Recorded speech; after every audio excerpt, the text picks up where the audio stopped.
Nga Devodi aty ku prezantoi arritjet në kuadër të takimit përmbyllës të fushatës elektorale, kryesocialisti Edi Rama reagoi për konfliktin në të cilin është përfshirë deputeti i PD-s, Bledion Allbati, duke i quajtur rrugaç. Po hyni dhe në gjyna, mbani rrugëve një njeri që duhet shkojë në shtëpi. Kështu që shikojeni këtë punë dhe këtu në Devoll e keni të dyfisht problemin.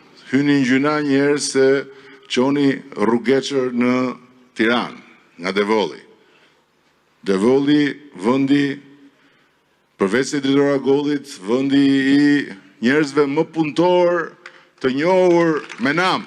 Rama kërkoi sërish votën në 11 maj duke sjellë në vëmendje edhe figurën e lartë të shkrimtarit Dritoroa Golli. Dhe Devolli kishte Dritoroa Gollin deputet në parlament.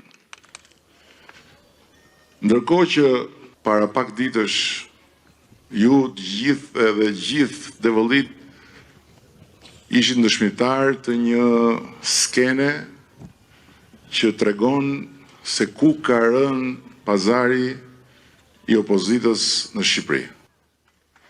Dritoroa Golli ishte deputeti i opozitës, nuk ishte deputeti i pushtetit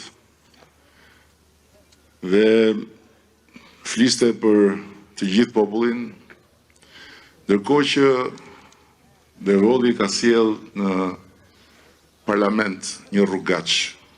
Të bëjmë atë që na takon për Shqipërinë, kurse ju bëni një rrugë dy punë, edhe për Shqipërinë edhe shpëtoni nga këneta më buridhec. Rama shpreh se vota për Partinë Socialiste bën diferencën mes një politikani të lodhur dhe pasaportës europiane.